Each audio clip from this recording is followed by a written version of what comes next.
تو ہمارے پاس اللہ موجود ہے، تو پھر ٹینشن کس بات کی بھائی؟ بس ٹینشن یہ ہے کہ اللہ فوراً سنتا نہیں ہے. لوگ یہ کہتے ہیں ادھر مانگو ادھر جواب تو آتا نہیں ہے. میں نے جمعے کے بیان میں کہا تھا نا کہ مانگتے کچھ ہیں، جس کو مانگا تھا اس کے بچے ہم کو ماموں کہہ رہے ہیں. تو لوگ کہتے ہیں دعائیں قبول کہاں ہوتی ہیں. چلو جس کو مانگا تھا وہ نہیں ملی تو بھی ٹھیک ہے، دعا رد ہو گئی. وہ کسی اور کو مل گئی اور ٹینشن، اس کے بچے بھی ہو گئے، یہ اس سے بڑی ٹینشن. اور پھر اس سے بڑی ٹینشن اس کے بچے ہم کو کیا کہہ رہے ہیں؟ ماموں کہہ رہے ہیں. تو کہاں دعائیں قبول ہو رہی ہیں؟ سب الٹی ہو رہی ہیں. تو یہ وسوسے دماغ میں آتے ہیں، بھائی وہ نہیں ملی کوئی اور مل جائے گا، اللہ کچھ اور دے دے گا آپ کو، اس سے اچھا دے دے گا. تو 17ویں پارے کا جو ابتدا ہوتی ہے، اقترب للناس حسابهم وهم فی غفلۃ معرضون، لوگوں کا حساب قریب آ چکا ہے لیکن وہ غفلت میں پڑے ہوئے ہیں اور اللہ کی آیتوں سے منہ موڑ رہے ہیں. ہر شخص کی موت قریب در قریب ہوتی چلی جا رہی ہے. اور کہتے ہیں هل هذا الا بشر مثلکم، یہ جو محمد صلی اللہ علیہ وسلم باتیں کر رہے ہیں یہ تو ہماری طرح کے انسان ہیں، ہم ان کے کہنے سے اپنی زندگی کیوں چینج کر لیں بھائی؟ کتنی عجیب عجیب دعوے کیے نا جو پوری دنیا میں کوئی بھی نہیں مانتا. جو بھی آپ کو نہ ماننے والوں میں کہ تم مر کے مٹی ہو کے ختم نہیں ہوتے، تم زندہ ہوگے، حساب و کتاب دینا ہے، تو یہ بہت بڑا دعویٰ ہے. تو اللہ فرماتے ہیں لوگ کہتے ہیں کہ یہ بشر ہیں تمہاری طرح کے، افتأتون السحر، اے لوگو تم اس جادوگر کی پیروی کرتے ہو. یعنی محمد صلی اللہ علیہ وسلم کو کیا کہتے تھے؟ جادوگر. وانتم تبصرون، تم تو بصیرت رکھتے ہو، یہ تو کلام پڑھ پڑھ کے لوگوں کے دلوں پہ حکومت کر رہے ہیں، تو جادو ہے معاذ اللہ. اللہ فرماتے ہیں وما ارسلنا قبلک الا رجالا نوحی الیہم، بھائی ہم نے جتنے پیغمبر بھیجے سارے مرد بھیجے ہیں، انسان بھیجے ہیں. آج تک کوئی پیغمبر ایسا نہیں ہے جو ہماری طرح کا انسان نہ ہو، کوئی اور مخلوق ہو. یہ پہلی دفعہ تھوڑی ہوا ہے. اس صورت میں اللہ نے توحید کو بہت زیادہ بیان کیا اور ابراہیم علیہ السلام کا واقعہ بہت اہتمام سے بیان کیا اس صورت میں. پہلے میں ابراہیم علیہ السلام کا مختصر واقعہ بیان کرتا ہوں، پھر دوسرے پیغمبروں کا جو اللہ کے ساتھ معاملات ہوئے. وَلَقَدْ آتَيْنَا إِبْرَاهِيمَ رُشْدَهُ مِن قَبْلُ، ہم نے ابراہیم کو پہلے ہی سے ہدایت دی تھی. ابراہیم اپنے والد اور اپنی قوم سے کہنے لگے ما هذه التماثيل التي أنتم لها عاكفون، یہ کیا تصویریں ہیں جن کے سامنے تم ہر وقت مسٹنڈے بنے ہوئے بیٹھے رہتے ہو. مسٹنڈے کا لفظ میں استعمال کر رہا ہوں، ایسے گردن جھکا کے ان کے ادب احترام میں بیٹھے رہتے. تصویروں میں ایسا ہی ہوتا ہے نا، لوگ اپنے پیروں کی تصویریں لگاتے ہیں، بت بھی ایک تصویر ہی ہوتی ہے. تو بڑی حقارت سے کہا یہ کیا ہے، صبح شام ان کے سامنے جھکتے ہو اور مٹھائیاں لا کے رکھ رہے ہو، اور وہ جو کرتے ہیں نا ہندو لوگ صبح شام پتہ نہیں کیا کیا کر رہے ہوتے ہیں، سیوا کر رہے ہو، ان کی بتیاں جلا رہے ہو، یہ کیا ہے، یہ ان کی اوقات کیا ہے. جب بھی کسی کے پاس کوئی بات کی دلیل نہیں ہوتی نا تو اس کو دلیل سے بات سمجھ میں نہیں آتی، آپ اس کی اس شے کی تحقیر کریں گے تو بات سمجھ میں آئے گی. جیسے میں عاملوں کے بارے میں کہتا ہوں ابے یہ کیا ہے، یہ بیکار جاہل قسم کے لوگ ہیں، یہ پٹھان ہوٹل سے 2 پراٹھے تو لا نہیں سکتے، یہ سنگ دل محبوب تمہارے قدموں میں لا کے ڈالیں گے. یہ جو دلیل ہے نا، اسٹائل، اس سے ان عاملوں کی عظمت دل سے نکل جاتی ہے. اگر عقل مند ہوگا آدمی، عقل مند نہیں ہوگا تو پھر وہ تو پھر سمجھاتے رہو ساری زندگی. ابے ان پرچیوں میں کیا رکھا ہوا ہے جو تم گلے میں کالے کالے پٹے لٹکا کے گھومتے ہو. کل ایک صاحب اچھے بھلے موٹے تازے ہٹے کٹے، ان کے گلے میں نے ایک تعویذ دیکھا، میں نے ان سے کہا یہی اسٹائل تھا میرا، یہ کیا لٹکایا ہوا ہے یار، کالا پٹا ہندوؤں کی طرح. کہتے ہیں بھائی جائز تعویذ ہے. میں نے کہا جائز ناجائز کی بحث میں نے کی آپ سے، اچھا لگ رہا ہے یہ کالا پٹا گلے کے اندر لٹکایا ہوا یہاں پہ. چھوڑو، سنت پر عمل کرو. نبی اس رات کو سورہ فلق سورہ ناس پڑھ کے دم کیا کرتے تھے. جائز ناجائز کی بحث میں تو میں پڑھ ہی نہیں رہا نا. یہ اچھا لگ رہا ہے، یہ میں تو یہ پوچھ رہا ہوں یہ اچھا لگ رہا ہے، یہ کیا پٹے گلوں میں ڈالے ہوئے ہیں؟ جانوروں کے گلے میں پٹے ہوتے ہیں، یا مشرکوں کے گلے میں پٹے لگتے ہیں، وہ کالے دھاگے نیلے دھاگے، لوگوں کو دیکھا ہوگا نا اپنے انگوٹھے پہ الگ دھاگا باندھا ہوا ہے، ادھر الگ دھاگا، ادھر امام ضامن، ادھر کچھ ادھر کچھ. او بھائی نیٹ کلین سیدھے سادے گھومو، کوئی ٹینشن ہو اللہ سے دعا مانگو، ختم. اور سنت کو فالو کرو. سنت میں کیا ہے؟ رات کو سونے سے پہلے چاروں قل پڑھ کے دم کر لیا، آیت الکرسی پڑھ لی، سورہ بقرہ کا آخری حصہ پڑھ لیا، بس. اب بھی اگر جن آ رہا ہے تو اس کا مطلب یہ ہے کہ وہ جو ہے نا اب آئے گا لازمی. وہ جن نہیں ہے، وہ کوئی اور چیز ہے وہ جن، ٹھیک ہے نا. تو نہیں آئے گا جن چڑیل بھوت انشاءاللہ. یہ ان تعویذ گنڈے والوں کے زیادہ آتے ہیں جن چڑیل بھوت.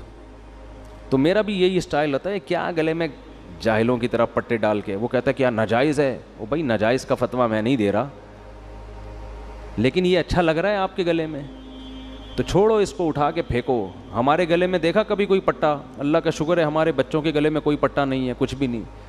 آرام سے ہنسی خوشی الحمدللہ اللہ زندگی دے رہا ہے، اللہ کرے ایسا ہی ہو. اور عاملوں کے خلاف اتنا بولنے کے باوجود آج تک کوئی عامل ایسا نہیں ہے کوئی جن چڑیل بھیج کے مجھے کوئی نقصان پہنچا سکے. ان کم بختوں کے پاس کچھ ہے ہی نہیں. یہ تو بزدل لوگوں کے لیے اللہ نے ان لوگوں کو پیدا کیا ہے.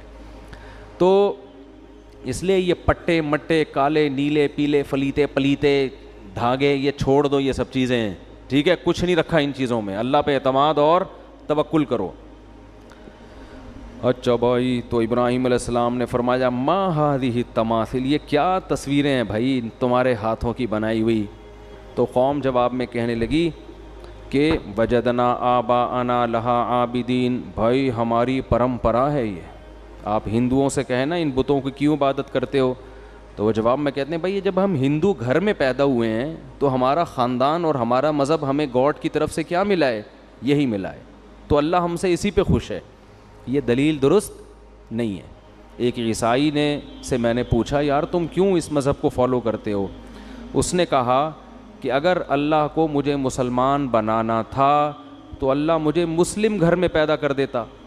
جب اللہ نے مجھے کرسچن پیدا کیا ہے اس کا مطلب وہ اسی پہ خوش ہے. میں نے کہا اچھا بھائی. میں نے کہا اس کا مطلب ایک آدمی چوری کرتا ہے، آپ اس سے کہتے ہو کہ چوری کیوں کرتے ہو؟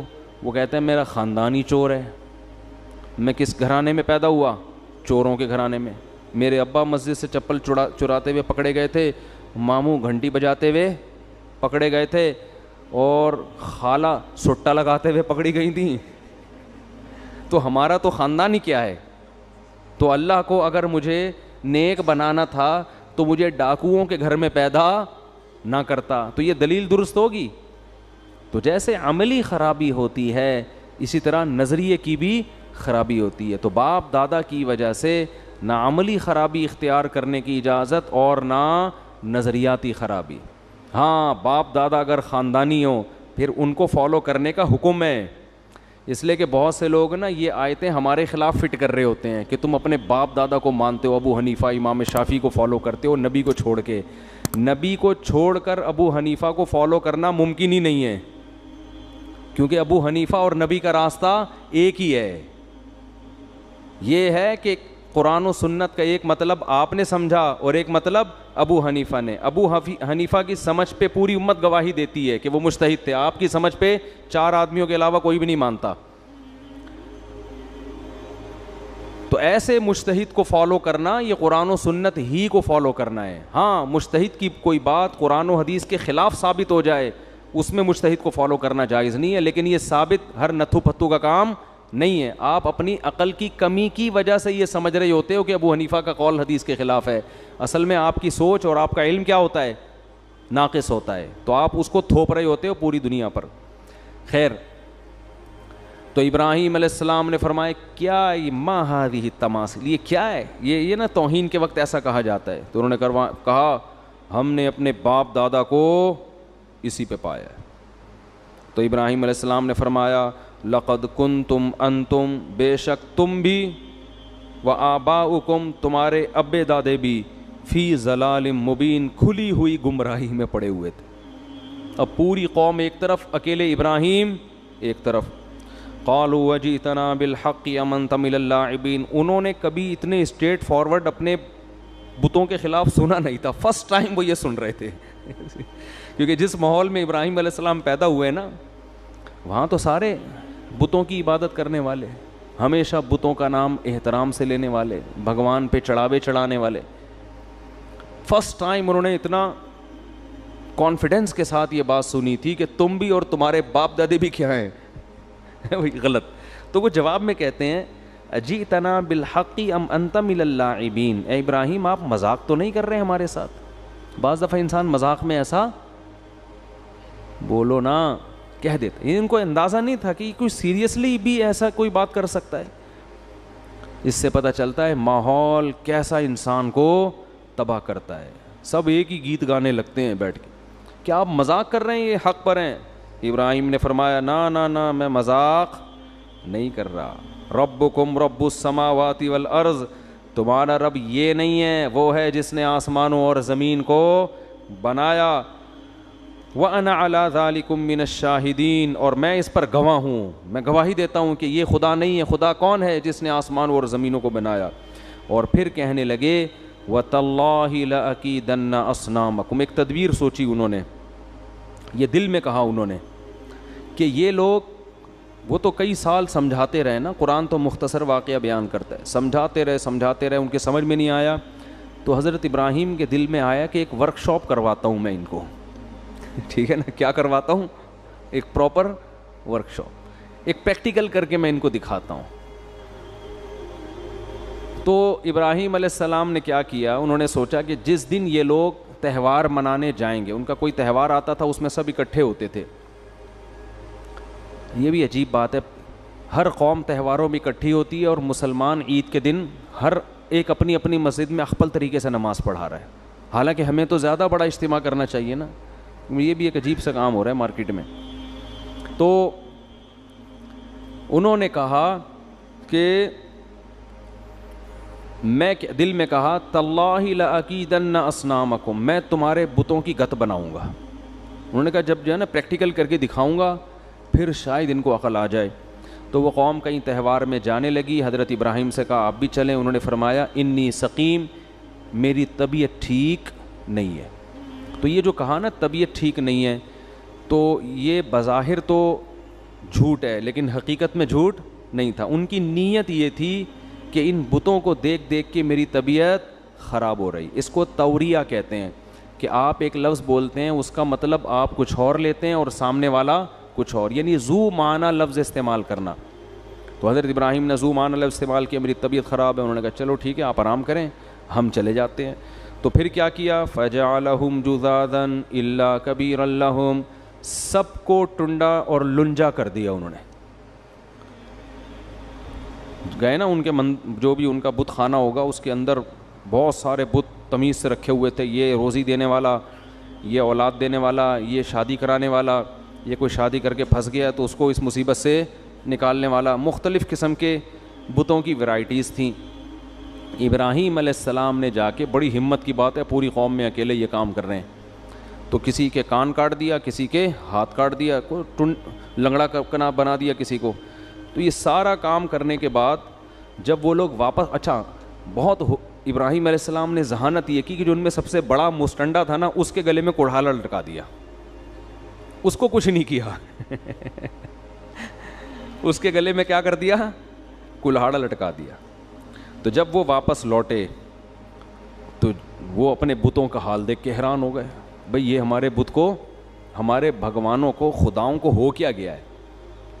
تو کہنے لگے من فعل ھذا بآلہتنا انہ لمن الظالمین، جس نے ہمارے خداؤں کے ساتھ یہ حرکت کی ہے وہ بہت بڑا ظالم ہے.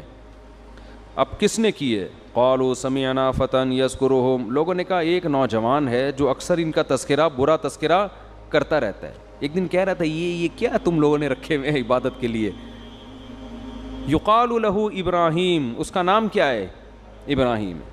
اسی نے کیا ہوگا اور تو کوئی برا بھلا بولنے والا نہیں ہے. قالوا فاتوا به علی اعین الناس، لوگوں نے کہا کہ سب کے سامنے اس کو لے کر آؤ تاکہ سب کے سامنے جرم کا اعتراف کرے وہ. قالوا اانت فعلت ھذا بآلہتنا یا ابراہیم، کیا آپ نے اے ابراہیم ان بتوں کے ساتھ یہ کیا ہے؟ ایک کی آنکھ غائب ہے, ایک کی ناک پتہ نہیں مارکیٹ سے شارٹ ہو گئی ہے, ایک کا گھٹنا تلاش کر رہے ہیں, تلاش کرنے کے باوجود نہیں مل رہا, پتہ نہیں کدھر گیا ہے. تو آپ نے کیا یہ؟ حضرت ابراہیم نے فرمایا بل فعلہ کبیرہم ھذا, یہ جو ہے نا یہ جو سب سے بڑا نہیں ہے, چپ کر کے آرام سے مستنڈا بنا ہوا بیٹھا ہوا ہے, جس کو کچھ بھی نہیں ہوا اور کلہاڑا بھی اسی کے گلے میں, اس نے کیا ہے. فاسألوہم, اور جن کے ساتھ ہوا ہے نا ان سے پوچھو, وہ سب اسی کا نام لیں گے. جن کے ساتھ یہ کچھ ہوا ہے بھائی, جو زخمی ہوئے ہیں وہ زخمی خود بتائے گا کہ ہمارے ساتھ یہ کس نے کیا ہے. تو سب ایک ہی کا نام لیں گے, ان سے پوچھ کے دیکھو, سب بتائیں گے اس نے کیا ہے. فاسألوہم ان کانوا ینطقون, اگر یہ بولتے ہیں تو ان سے پوچھو. فرجعوا الی انفسہم فقالوا انکم انتم الظالمون. قرآن کہہ رہے چند سیکنڈ کے لیے نا سب اپنی بغلیں جھانکنے لگے اور اپنے دل میں بولنے لگے یار تم واقعی بڑے برے لوگ ہو, بڑے ہی ظالم لوگ ہو, یہ کمبخت کہاں سے بتا سکتے ہیں. تو ان کا ضمیر ان کو ملامت کرنے لگا کہ کیا پتھروں کو تم نے خدا بنا کے رکھا ہوا ہے جو کمبخت بول نہیں سکتے. تھوڑے دیر کے لیے تو ان کو یہ احساس ہو گیا, اور حضرت ابراہیم کا مقصد بھی یہ تھا. ثم نکسوا علی رؤوسہم, پھر پلٹے اور کہنے لگے لقد علمت ما هؤلاء ينطقون. ابراہیم آپ کو پتہ ہے یہ بول نہیں سکتے. دیکھو حضرت ابراہیم یہ عمل کروا کے نا ان کی زبان سے نکلوانا چاہ رہے تھے کہ یہ کسی کام کے نہیں ہیں, یہ کسی کام کے نہیں ہیں. یہ تبلیغ کا بڑا خاندانی طریقہ تھا, لیکن آپ کسی ہندو کے مندر میں جا کے اس طریقے پر عمل نہ کریں, وہ آپ کو بھی ٹنڈا اور لنجا بنا سکتا ہے. پھر لوگ آپ سے پوچھ رہے ہوں, ان سے بتوں سے کوئی نہیں پوچھے گا کون کس نے کیا, آپ سے لوگ پوچھ رہے ہوں گے آپ کے ساتھ یہ کس نے کیا. تو وہ ابراہیم تھے, وہ اللہ کے پیغمبر تھے, وہ انہی پہ جچتا تھا. آپ اپنی حیثیت کے مطابق ہنسی خوشی زندگی گزاریں جیسے گزر رہی ہے, ٹھیک ہے نا, بس تبلیغ کر دیا کریں محبت کے ساتھ. تو فرجعوا الی انفسہم, ہاں, قال افتعبدون من دون اللہ ما لا ينفعکم شیئا ولا یضرکم. حضرت ابراہیم نے فرمایا تو کیا تم ایسوں کی عبادت کرتے ہو جو نہ تمہیں نقصان پہنچا سکتے ہیں اور نہ تمہیں نفع, جو اپنا دفاع نہیں کر سکتے, وہ تمہارا کیا کریں گے. اف لکم ولما تعبدون من دون اللہ, تف ہے تمہارے اوپر. کیسا انداز ہے دیکھو تبلیغ, تف ہے تمہارے اوپر, اور جن بتوں کی تم عبادت کرتے ہو ان پہ بھی تف ہے, کسی کام کے نہیں ہے یہ. تو جواب میں کیا, باطل آدمی کے پاس دلائل تو ہوتے نہیں, دھمکیاں ہوتی ہیں. تو کہنے لگے حرقوہ وانصروا آلہتکم, لوگو ابراہیم کو جلاؤ اور اپنے خداؤں کی حفاظت کرو. خدا تو خود بندوں کی حفاظت کرتا ہے, ادھر کس کی حفاظت ہو رہی ہے, بھگوانوں کی حفاظت ہو رہی ہے. اللہ فرماتے ہیں قلنا یا نار کونی بردا وسلاما علی ابراہیم, آگ میں ڈالا گیا, ہم نے آگ کو حکم دیا ہے آگ ابراہیم پر ٹھنڈی اور سلامتی والی ہو جا. اللہ نے ابراہیم علیہ السلام کو بچا لیا اور ابراہیم علیہ السلام نے علاقہ چھوڑ دیا, کیونکہ اب وہ سمجھ گئے کہ یہ لوگ ماننے والے نہیں ہیں. علاقہ چھوڑا. اللہ نے آپ کو کیا نعمت دی, وَنَجَّيْنَاهُ وَلُوطًا إِلَى الْأَرْضِ الَّتِي بَارَكْنَا فِيهَا لِلْعَالَمِينَ. آپ کے بھانجے حضرت لوط بھی آپ پر ایمان لے آئے, دونوں چلے گئے برکت والی زمین ارض شام میں. لوط علیہ السلام کو وہاں ایک قوم کی طرف اللہ نے بھیجا, اور اللہ فرماتے ہیں وَوَهَبْنَا لَهُ إِسْحَاقَ, ہم نے ابراہیم کو ہبہ کر دی, ایک گفٹ میں اسحاق ایک بیٹا دے دیا. وَيَعْقُوب, اور بیٹے کے بعد پوتا بھی انہی کی زندگی میں دے دیا یعقوب. وَكُلًّا جَعَلْنَا صَالِحِينَ, اور سب کو ہم نے نیک بنایا. اور پھر اللہ نے نوح علیہ السلام کا تذکرہ کیا, پھر اللہ نے سلیمان اور داؤد علیہ السلام کا مختصر تذکرہ کیا, اور پھر اللہ نے ایوب علیہ السلام کا تذکرہ کیا. وَأَيُّوبَ إِذْ نَادَى رَبَّهُ أَنِّي مَسَّنِيَ الضُّرُّ.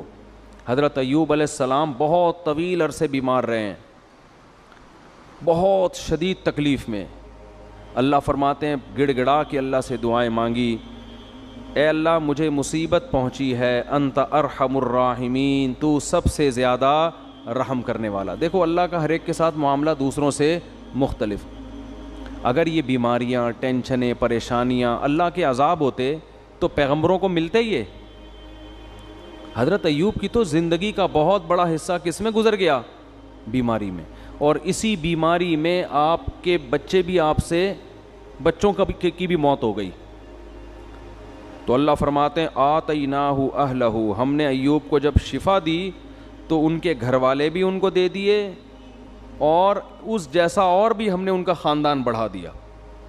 اس سے یہ بھی پتہ چلتا ہے بھائی فیملی اللہ کی بہت بڑی، بولو نا، نعمت۔ پیغمبر کو کیا ضرورت بیوی بچوں کی، تو اللہ سے ان کا اتنا گہرا تعلق، لیکن اللہ نعمت کے طور پہ بیان کر رہا ہے۔ اب اس کی تفسیر میں علماء کا اختلاف ہوا ہے کہ اس کا مطلب کیا ہے، یا تو وہ مر گئے تھے اللہ نے زندہ کر دیا، یا اور کوئی دوسرا خاندان بڑا دے دیا، اولاد میں خوب اللہ نے ان کے برکت دے دی۔ تو قرآن سے پتہ چلتا ہے کہ بڑا خاندان، زیادہ بچے، یہ اللہ کی طرف سے آزمائش نہیں ہے بلکہ اللہ کی طرف سے نعمت ہے۔ یہ پیغمبروں کو آزمائشوں کے بعد ملی ہیں یہ چیزیں نعمت کے طور پر۔ اللہ فرماتے ہیں وَأَدْخَلْنَاهُمْ فِي رَحْمَةٍ وَظَنُّونِ إِذْ ذَهَبَ مُغَاضِبًا، اور مچھلی والے کا بھی تذکرہ کریں، انہیں بھی ایک پریشانی آئی تھی، وہ اللہ سے ناراض ہو کے چلے گئے۔ یہ قرآن کی ایک اصطلاح ہوتی ہے، اللہ سے کوئی بھی ناراض نہیں ہوتا۔ اور کیا قرآن کہہ رہا ہے فَظَنَّ أَن لَّن نَّقْدِرَ عَلَيْهِ، یا یہ بھی ہو سکتا ہے قوم سے ناراض ہو کے، غضبناک ہو کے کہ میری قوم ایمان نہیں لا رہی ہے۔ فَظَنَّ أَن لَّن نَّقْدِرَ عَلَيْهِ، یہ سمجھ بیٹھے کہ جیسے ہمیں ان پر قدرت ہی نہیں ہے۔ حضرت نوح علیہ السلام یونس علیہ السلام اپنی قوم کو تبلیغ کر رہے تھے، جب مایوس ہو گئے نا تو حضرت یونس کو لگا کہ اب ان پر عذاب آئے گا اور یہ ہلاک ہو جائیں گے، تو اللہ کے خوف سے بستی چھوڑ کر نکل گئے۔ اللہ کے علم میں یہ بات تھی کہ جب یہ قوم عذاب دیکھے گی تو توبہ کر لے گی، یہ قوم عذاب دیکھے گی تو کیا ہوگا؟ دوسری قومیں تو عذاب دیکھ کے بھی مذاق اڑاتی تھیں۔ قوم عاد نے کیا کہا تھا؟ پیغمبر نے کہا کہ یہ بادل ہیں جو پتھر برسائیں گے، انہوں نے کہا نہ بادل پتھر تھوڑی، بارشیں ہوں گی، مزہ آئے گا، انجوائے کریں گے ہم۔ وہ کہہ رہے ہیں عذاب آ رہا ہے، وہ کہہ رہے ہیں نہیں۔ تو قرآن کہہ رہے صرف یونس علیہ السلام کی واحد قوم ایسی قوم ہے جس نے جب عذاب دیکھا تو فوراً اس نے کیا کر لی؟ توبہ۔ ابھی عذاب کا کوڑا برسا نہیں تھا، عقل مند لوگ تھے اور یہ ڈر گئے تھے کہ پیغمبر ہمارے درمیان نہیں ہے، کوئی اب مسئلہ نہ ہو جائے، تو اللہ نے ان سے عذاب کو دور کر لیا۔ پھر اللہ نے حضرت یونس کی گرفت کی کہ آپ میری پرمیشن کے بغیر بستی چھوڑ کر نکلے کیوں؟ تو پھر قرآن اپنے انداز میں ڈانٹ لگاتا ہے، تو اس کا یہ مطلب نہیں ہوتا کہ وہ نافرمان تھے یا واقعی اللہ کا ان پہ غضب ہوا، ایسا کچھ نہیں ہے۔ یہ اللہ کا جلال ہے نا، اللہ کا انداز، کلام کا انداز ہے۔ اللہ فرماتے ہیں یونس یہ سمجھے اللہ نقدر علیہ کہ ہم ان کو پکڑ ہی نہیں سکیں گے، حالانکہ یونس ہرگز ایسا نہیں سمجھے۔ اگر وہ ایسا سمجھتے تو وہ تو اسلام سے خارج ہو جاتے نا، لیکن عمل سے ایسا لگ رہا تھا گویا وہ یہ سمجھ رہے ہیں کہ ہم ان کو پکڑیں گے نہیں اس پہ۔ تو اس لیے علماء ان آیات کی تعویل کرتے ہیں دوسری آیات کی روشنی میں، یہ آیتیں اپنے ظاہر پر نہیں ہوتی۔ تو اللہ فرماتے ہیں پھر کیا ہوا، سمانگ لگانی پڑی، اور وہ کیسے؟ یونس علیہ السلام جب گئے نا تو کشتی میں وزن زیادہ ہو گیا اور کشتی ڈوبنے لگی، تو وہاں لوگوں نے کہا کہ کوئی شخص ہم میں ایسا ہے، کوئی غلام اپنے مولا کی پرمیشن کے بغیر بھاگا ہے، تو قرآن اندازی ہوگی، جس کا نام آیا اس کو سمندر میں چھلانگ لگانی پڑے گی تاکہ دوسرے لوگ بچ جائیں۔ تو نام کس کا آیا؟ یونس علیہ السلام۔ کیا آزمائش ہے یار، ساری زندگی تبلیغ کی ہے بھائی۔ یعنی میں آج کل دینداروں کی بات کر رہا ہوں کہ جو نماز پڑھتے ہیں، روزہ رکھتے ہیں، کہتے ہیں یار ہم تو اتنے نیک لوگ ہیں، نہ کبھی پرسوں کیا ہوا، میں آپ کو دلچسپ واقعہ سناؤں۔ میں کسی کام سے صدر کی طرف رات کو جا رہا ہوں 2 بجے، راستے میں ہوٹل میں ہم نے کہا کہ چلو کھانا کھاتے ہیں، بھوک بہت سخت لگ رہی تھی، کھانا نہیں کھایا ہوا تھا۔ تو ہوٹل میں جب میں بیٹھا تو ایک صاحب آئے، گھنٹہ انتظار کیا نا میرا انہوں نے کہ یار آپ کھانا کھاؤ تو میں نے آپ سے ایک سوال پوچھنا، اور بڑی عقیدت میں نے کہا چلو بیچارے اتنی دیر سے بیٹھے ہوئے ہیں، کھانا ہم نے تسلی سے کھایا، آ کے مجھ سے ملے، السلام علیکم۔ وعلیکم السلام، خیریت سے ہیں جی؟ الحمدللہ۔ بڑی خوشی ہوئی، میں نے کہا ماشاء اللہ۔ کہتے ہیں ایک سوال پوچھنا ہے آپ سے، یہ کوئی غیبت کی بات نہیں ہے، نہ کوئی اس میں کہ ٹینشن کی بات ہے۔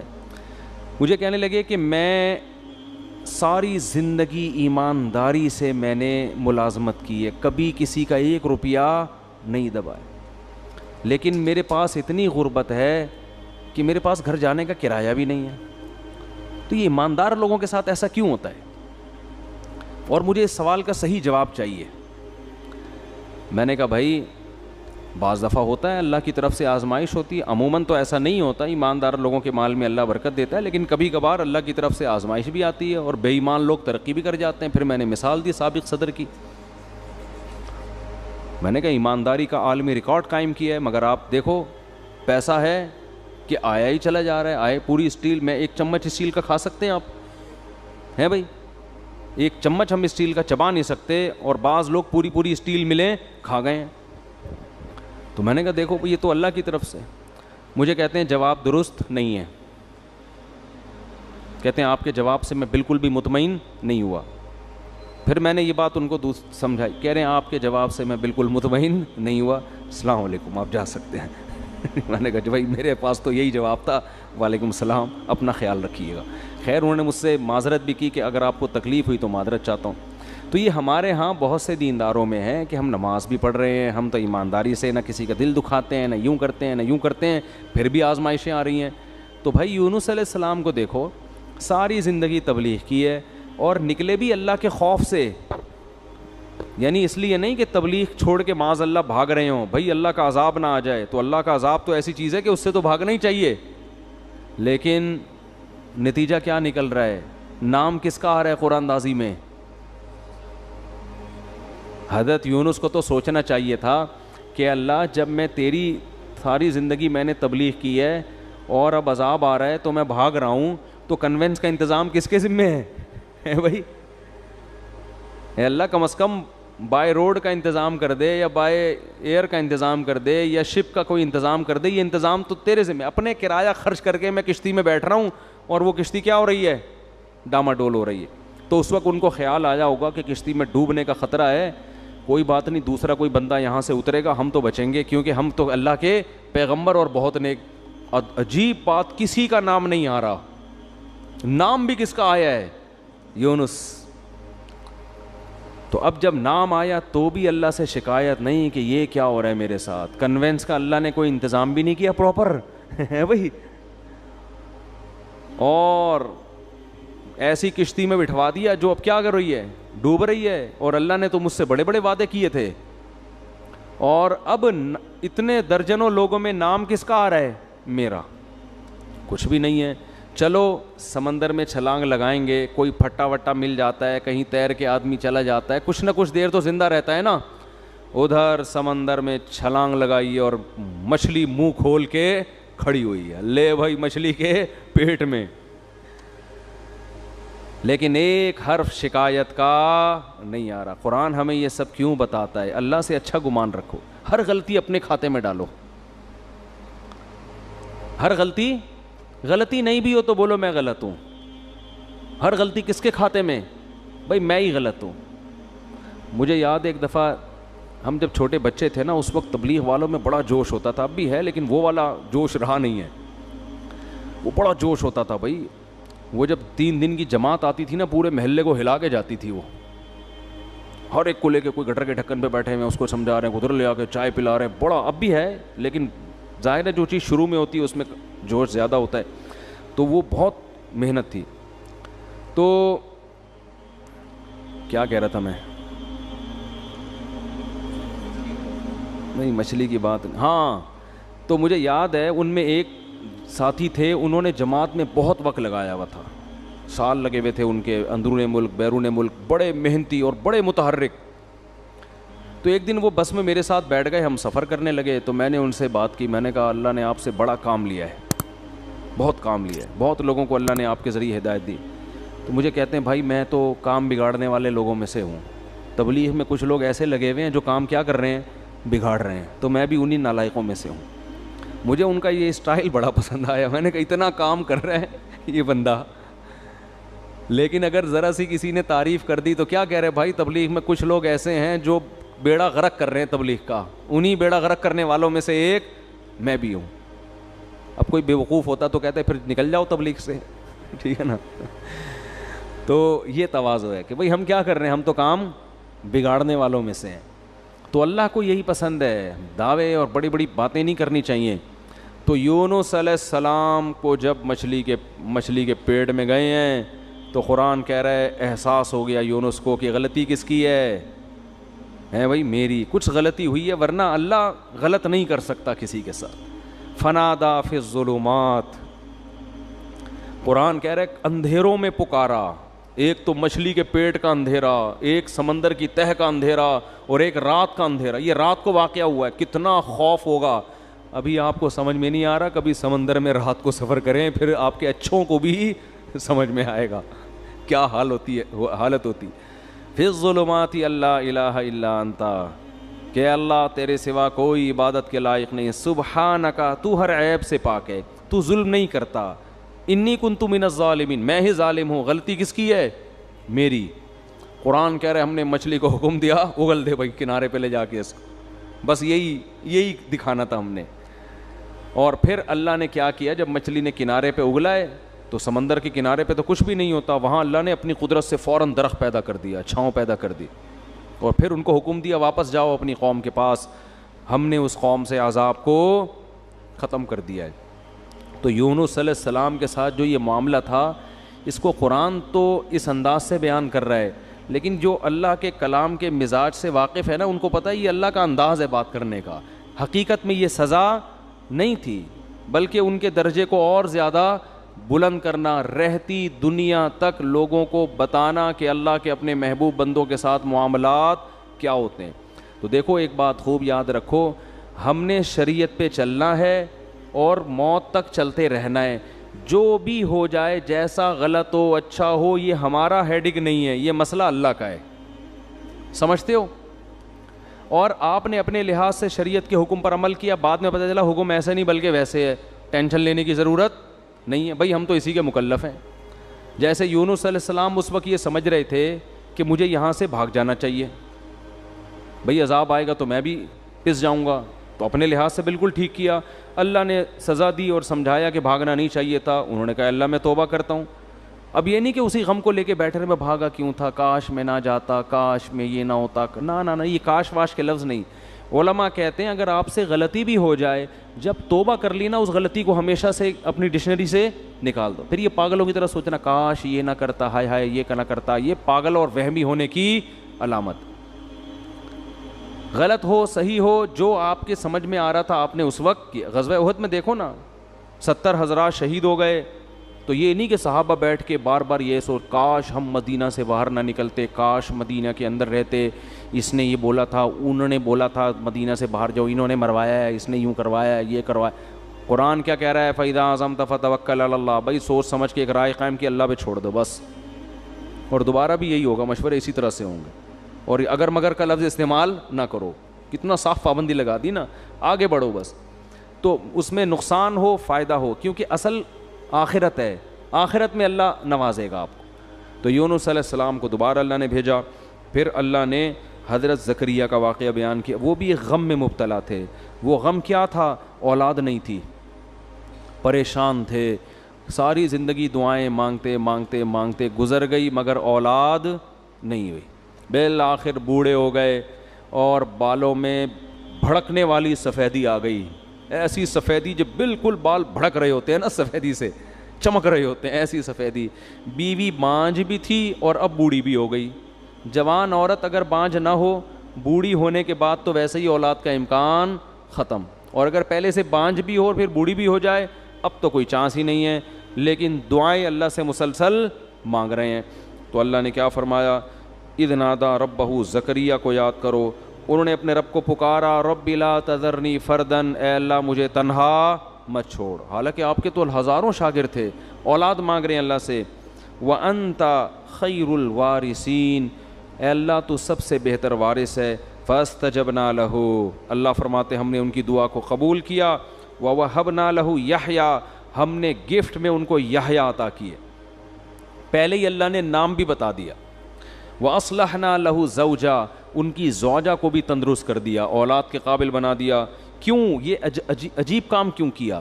اس لیے كَانُوا يُسَارِعُونَ فِي الْخَيْرَاتِ، فرمایا یہ خاندان ایسا تھا کہ یہ نیکی کے کاموں میں ایک دوسرے سے آگے بڑھنے کی فکر میں لگے رہتے تھے. انداز دیکھو قرآن کا. ہمارے خاندانوں میں کیا ہے؟ پیسہ کمانے میں ایک دوسرے سے اسپیڈ، ہر آدمی کوشش کر رہا ہے میری اسپیڈ اس سے کیا ہو جائے، صحت میں میری اسپیڈ اس سے زیادہ. جم میں جب جاتے ہیں تو ایک دوسرے کے ڈولے دیکھ کے کہتے ہیں کہ میرے اس سے وہ جو ٹریننگ دینے والا ہوتا ہے اس سے کہتے ہیں, اشارہ کر کہتے ہیں اس سے ڈبل ہونا چاہوں, ڈبل 1-2 مہینے بعد مجھے اس سے ڈبل کر دو. کسی کی فٹنس دیکھ کے کہتے ہیں کہ اس کی کمر نظر تو آ رہی ہے, میری ایسی ہونی چاہیے کہ CID والے بھی تلاش کریں تو ان کو نہ ملے.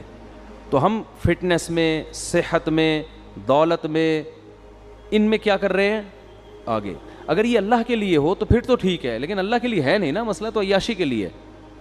تو اللہ فرماتے ہیں زکریا, ان کی زوجہ اور یہ جو خاندان تھا, یہ نیکیوں میں, خیر کے کاموں میں ایک دوسرے سے آگے بڑھنے کی کوشش کرتے رہتے. حضرت شیخ الحدیث مولانا زکریا رحمۃ اللہ علیہ نے اپنی آپ بیتی میں لکھا ہے کہ ہمارے گھر میں اتنی عبادت کا ماحول ہے کہ ہماری بیٹیاں, بہویں تلاوت میں ایک دوسرے سے مقابلہ کر رہی ہوتی ہیں. رمضان میں تہجد میں ایک دوسرے سے مقابلہ ہوتا ہے. تو یہ جب تک یہ سوچ پیدا نہیں ہوتی نا, انسان کوئی کارنامہ سر انجام نہیں دیتا. ہمیں یاد ہے جب جاگنے کی راتیں آتی تھیں, ہم چھوٹے بچے تھے, تو مسجدوں میں ہمارے مقابلے ہوتے تھے, کتنی رکعتیں کون پڑھے گا. ابے اس نے 50 پڑھ لی, ہم کہتے ہیں ابے ہم 100 پڑھ کے دکھائیں گے. اب یہ مقابلے بھی گھروں میں بھی, یہ مقابلے ختم. اب اسکور کون PUBG میں زیادہ بنا رہا ہے, اب مقابلے اس میں ہو رہے ہیں. تو آج بھی الحمدللہ ایسے علماء موجود ہیں جن کے گھروں میں تلاوت کا معمول اور عبادت کا معمول. تو اللہ فرماتے ہیں یہ لوگ نیکیوں میں, صدقات و خیرات میں, نمازوں میں ایک دوسرے سے سبقت کرتے تھے. وَيَدْعُونَنَا رَغَبًا وَرَهَبًا, یہ جملہ جو ہے نا یہ پہلے سے بھی زیادہ اہم ہے. اور یہ ہمیں پکارا کرتے تھے جہنم کے خوف اور جنت کی لالچ میں. آج جو ہماری دعائیں ہیں ان میں جنت اور جہنم کا عنصر کم ہو گیا ہے, دنیا کا عنصر زیادہ ہو گیا. ٹھیک ہے, وہ بھی دنیا بھی مانگے اللہ سے, لیکن جس چیز کی جتنی زیادہ ضرورت ہو سب سے زیادہ وہ مانگنی چاہیے. ہمیں سب سے زیادہ ضرورت اس بات کی ہے کہ اللہ ہمیں سیدھے راستے پہ چلا دے. دنیا تو گزر جائے گی جیسی تیسی, تبھی حدیث میں یہ دعا آئی ہے لا تجعل مصیبتنا فی دیننا, اے اللہ اگر کوئی مصیبت ہمارے مقدر میں لکھی ہے نا تو وہ دین میں نہ آئے, دنیا میں آ جائے. وہ نہیں آ رہی بات. اگر اللہ کرے کہ کہیں مصیبت نہ آئے, لیکن اگر کوئی مصیبت لکھی ہوئی ہے, آنی ہی ہے, تو اللہ اس سے دنیا کا نقصان ہو جائے, آخرت کا نقصان نہ ہو, دین خراب نہ ہو ہمارا. کیوں؟ دنیا مسافر خانہ ہے بھائی, جیل میں بھی گزر جائے گی, ایک دن آئے گا. 1000 سال بھی عمر اگر ہمیں مل جائے نا وہ بھی ختم ہوگی. نوح علیہ السلام کی ہو گئی نا ختم, تو ہماری بھی ختم ہو جائے گی ایک دن. تو اللہ کہتے ہیں جنت کی لالچ اور جہنم کا خوف, یعنی راتوں کو اٹھ کے جو دعائیں مانگتے تھے اس دعا میں زیادہ عنصر کیا تھا, اے اللہ جہنم کی آگ سے بچا اور جنت کی نعمتیں عطا کر. پھر اس کے لیے عملی کوشش بھی کرے انسان. پھر اللہ نے حضرت مریم کا تذکرہ کیا کہ کیسے پاک دامن تھیں. تو یہ تو تھی سورہ حج. اس کے بعد ہے سورہ انبیاء تھی, پھر سورہ حج ہے. سورہ حج میں اللہ نے قیامت کے زلزلے سے اس کو شروع کیا. اے لوگو اتقوا ربکم, اپنے رب سے ڈرو. ان زلزلۃ الساعۃ شیء عظیم, قیامت کا زلزلہ کوئی معمولی چیز نہیں ہے. یوم ترونھا, جس دن تم اس زلزلے کو دیکھو گے, تذہل کل مرضعۃ عما ارضعت, سب سے زیادہ ماں اپنے دودھ پیچھے بچے سے محبت کرتی ہے. اللہ فرماتے ہیں ہر دودھ پلانے والی, چاہے وہ انسان ہو یا جانور ہو, وہ اپنے دودھ پلانے والے بچے سے اس زلزلے کو دیکھ کر غافل ہو جائے گی. وَتَضَعُ كُلُّ ذَاتِ حَمْلٍ حَمْلَهَا, ہر حمل والی عورت یا جانور وہ اپنے بچے کو اس ٹینشن سے گرا دیں گے. وَتَرَى النَّاسَ سُكَارَى, اور تم اس منظر میں اگر لوگوں کو دیکھو گے تو ایسا لگے گا یہ نشے میں ہیں. وَمَا هُمْ بِسُكَارَى, حالانکہ انہوں نے نشہ نہیں کیا ہوگا. وَلَكِنَّ عَذَابَ اللَّهِ الشَّدِيدُ, اللہ کا عذاب بہت سخت ہوگا. وَمِنَ النَّاسِ, آگے اللہ نے فرمایا یا ایھا الناس ان کنتم فی ریب من البعث, اے لوگو اگر تمہیں قیامت کے زلزلے اور اس کے بعد مرنا اور پھر مٹی ہو کے دوبارہ زندہ ہونے پر یقین نہیں ہے, تم یہ کہتے ہو کہ یہ خدا یہ کام کیسے کرے گا. فَإِنَّا خَلَقْنَاكُم مِّن تُرَابٍ, تو دیکھو ہم نے تمہیں مٹی سے بنایا ہے سب سے پہلے. کوئی یہ کہہ سکتا ہے یہ مٹی سے چلتے پھرتے انسان, دو آنکھیں دو کان, ناک, دل, دماغ, جگر, کھوپڑی, یہ سارا سیٹ اپ بن کے چلتا پھرتا پتلا, کوئی کہہ سکتا ہے یہ؟ فرمایا ہم نے مٹی سے بنایا، ثم من نطفۃ، پھر اس مٹی کو منی کے قطرے میں تبدیل کیا ہم نے، اس کو دیکھو کیسا عجیب ہے، ثم من علقہ، پھر وہ ماں کے رحم میں جمے ہوئے خون میں تبدیل ہو جاتا ہے، حالانکہ اس منی کے قطرے میں اور خون میں کوئی آپس میں مناسبت نہیں ہے۔ ماں روٹی کھاتی ہے اور اس کو ہم کیسے جمے ہوئے خون میں تبدیل کر دیتے ہیں، کتنا عجیب کام ہے کہ ثم من مضغہ، فرمایا پھر اس کو گوشت کا لوتھڑا بنا دیتے ہیں۔ بلڈ سے گوشت بنانا بھی کس کا کام ہے؟ اللہ۔ مخلقۃ غیر مخلقۃ، پھر کیا دوسرے مقام پہ اللہ نے فرمایا پھر ہم اس کے ہڈیاں اور اس کے اوپر گوشت چڑھا دیتے ہیں اور پھر تمہیں ماں کے بطن سے باہر نکال دیتے ہیں۔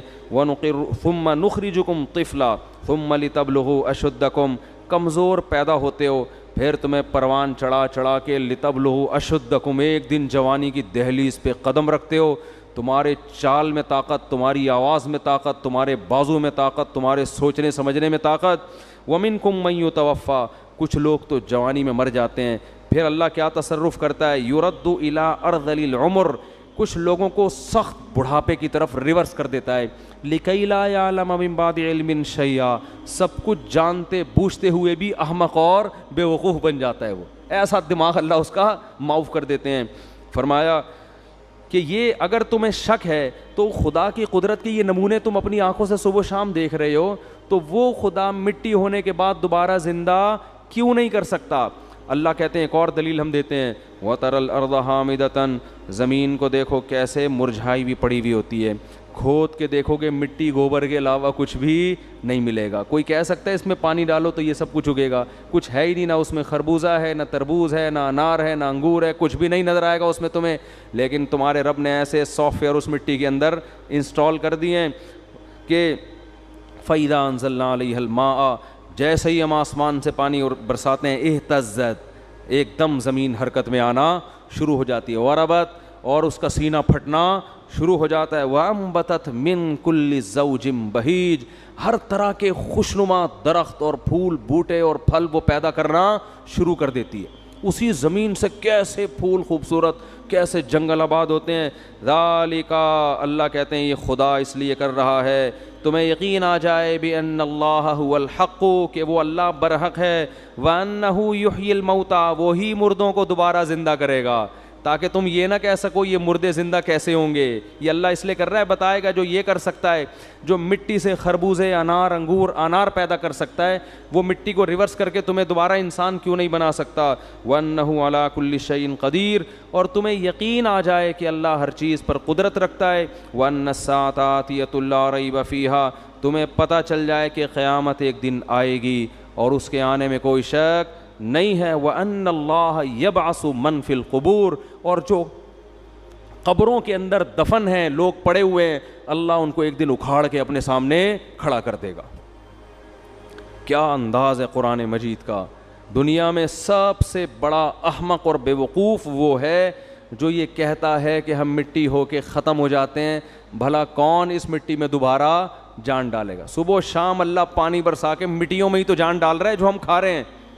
یہ انار مٹی ہی تو ہے جو آپ کھاتے ہو، یہ کھجور مٹی ہی تو ہے جو ہم کھاتے ہیں، یہ روٹی مٹی ہی تو ہے جو ہم کھاتے ہیں، گوشت مٹی ہی تو ہے جو جانور نے کھایا اور اس سے گوشت بنا، دودھ مٹی ہی تو ہے، یہ سارے، اور ہم بھی تو مٹی ہیں۔ مٹی سے کیسے مختلف چیزیں اس نے بنا دیں، اس پہ نہیں مان رہے کہ اللہ کی قدرت، اور اعتراض کس پہ کر رہے ہیں؟ مٹی سے دوبارہ انسان کیسے بنے گا؟ تو اللہ فرماتے ہیں یہ سب ہم اس لیے تو اپنے قدرت کے نمونے دکھا رہے ہیں تاکہ تمہیں پتہ چل جائے۔ پھر اللہ کہتے ہیں وَمِنَ النَّاسِ مَن يُجَادِلُ فِي اللَّهِ بِغَيْرِ عِلْمٍ، بہت سے لوگ ایسے ہیں جو اللہ کے بارے میں بغیر دلیل کے جھگڑتے ہیں۔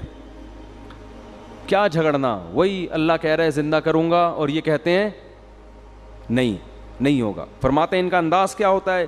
ثانی عطفہ، جب ان کے سامنے اللہ کی آیات تلاوت کی جاتی ہیں کہ تم زندہ ہوگے، تمہیں حساب دینا ہے، تو یہ اپنے پہلو کو موڑ لیتے ہیں وہاں سے، چلو یار کوئی اور بات کرو، یہ کیا قصے کہانیاں لے کے بیٹھ گئے ہو۔ یہ انداز ہے قرآن کا۔ ثانی عطف، اپنے پہلو کو کیا کر لیتا ہے؟ فولڈ کر لیتا ہے، فوراً موو کرتا ہے وہاں۔ کھانے پینے کی بات ہو، خربوزے کی بات ہو، تربوز کی بات ہو، سموسے کی بات ہو، توجہ کرے گا، ہاں جی ذرا اونچا بولیں، کیا کہہ رہے ہیں آپ؟ پیسوں کی بات ہو، بحریہ ٹاؤن کی بات ہو، گاڑیوں کی بات ہو، 4 شادیوں کی بات ہو، کرے نہ کرے لیکن سنے گا شوق سے، لیکن جب بات ہوگی کہ تمہیں ایک دن خدا زندہ کر کے حساب دے گا تو قرآن کہہ رہا ہے ثانی عطفہ، اپنے پہلو کو فوراً کیا کرتے ہیں؟ موڑتے ہیں۔ کیوں؟ یعنی ٹاپک کو کیا کرو بھائی؟ چینج۔ جیسے ہوٹلوں میں لکھا ہوتا ہے نا سیاسی باتیں کرنے پر پابندی ہے، پھڈا ہو جاتا ہے نا بعض دفعہ، تو یہی ہمارا مزاج ہے۔ ثانی عطفہ لیضل عن سبیل اللہ۔ ایک آیت پڑھ کے بس درس کو ختم کرتا ہوں۔ اللہ نے فرمایا وَمِنَ النَّاسِ مَن يَعْبُدُ اللَّهَ عَلَى حَرْفٍ، کچھ لوگ ایمان لے بھی آتے ہیں، فرمایا کچھ ایسے ہیں جو مان بھی جاتے ہیں، لیکن ان کا انداز کیا ہوتا ہے؟ وہ اللہ کی عبادت کرتے ہیں کنارے پہ کھڑے ہو کر۔ فَإِنْ أَصَابَهُ خَيْرٌ اطمأنَّ بِهِ، اگر اسلام میں فائدہ نظر آ رہا ہے، بہت زبردست مذہب ہے اسلام، واقعی اسلام پہ چلنا چاہیے۔ سمجھ میں آ رہی ہے بات؟ جب زکوٰۃ لینی ہو تو اسلام، کیونکہ اسلام نے زکوٰۃ کو فرض کیا، بہت اچھا حکم ہے، لائیے زکوٰۃ نکالیے، ٹھیک ہے نا۔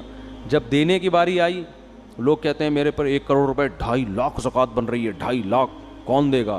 او بھائی 1 کروڑ بھی تو ہے تیرے پاس، اس کو نہیں دیکھ رہا، 1 کروڑ کو نہیں دیکھے گا، جو 2.5 لاکھ نکل رہے ہیں نا اس پہ موت آ رہی ہے۔ اور صرف زکوٰۃ نہیں، اسلام تو کہہ رہا ہے اور بھی سخاوت کرو، ہاتھ کھولو اللہ کی راہ میں اپنا، مرنا ہے ختم ہوئے۔ ہم چائنیز کی طرح یہ پیسہ قبر میں تھوڑی لے کر جائیں گے، وہ ملیشیا میں قبرستان ہے نا، چائنا والے ڈالر کے اتنے بڑے بڑے وہ کرنسیاں لے کے اپنے ساتھ دفن ہوتے ہیں، قبرستان ہے وہاں پہ۔ تو ہمارا تو یہ نظریہ ہے کہ یہ نوٹ ہم اپنے ساتھ قبر میں نہیں لے کے جائیں گے، یہاں جو خرچ کر دیے وہ آخرت، وہ قبر میں پہلے پہنچ گئے، اس کی نیکی پہنچ جائے گی۔ تو اللہ فرماتے ہیں کہ جب کوئی ان کو خوشی پہنچتی ہے، اطمئن بھی، تو مطمئن ہوتے ہیں۔ اسلام بڑا زبردست مذہب ہے۔ وَإِنَ 4 شادیاں کی باتیں بھی ہیں بھائی اسلام میں۔ وَإِنْ أَصَابَتْهُ فِتْنَةٌ، جب کوئی آزمائش آتی ہے، انقلب علی وجہہ، الٹے منہ اسلام سے واپس پھرتے ہیں۔ تو یہ اپنے مطلب کا مذہب ہے۔ خسرت دنیا والآخرہ، فرمائے یہ دنیا میں بھی برباد اور آخرت میں بھی۔ اسی طرح یاد رکھو کہ خواہشات کی بیس پر اپنا مسلک چھوڑنا بھی اسی میں داخل ہے۔ طلاقیں دے دے کے اہل حدیث سے جو فتویٰ لے کے آتے ہیں نا، ان پہ بھی یہی آیتیں فٹ ہو رہی ہیں۔ ابھی تک تو 4 امام اہل سنت والجماعت کے سمجھ میں آ رہے تھے، جیسے ہی 3 طلاقیں دے دیں تو اب کہاں جا رہا ہے؟ خواہشات پوری کرنے کے وہاں سے، تو اس سے بیوی حلال نہیں ہوگی، اس کو سمجھ لو۔ تو اور ان لوگوں کی زندگی میں کبھی بھی سکون نہیں آتا۔ تو خسرت دنیا والآخرہ، اللہ فرماتے ہیں دنیا بھی برباد اور آخرت بھی برباد۔ ذالک هو الخسران المبین، یہ بہت بڑا خسران ہے، خسارہ ہے کہ جب اسلام میں فائدہ نظر آ رہا تھا تو اسلام، نقصان نظر آ رہا تھا تو اسلام سمجھ میں نہیں آ رہا۔ اللہ تعالی ہمیں صحیح طرح سے اسلام پر چلنے کی توفیق عطا فرمائے۔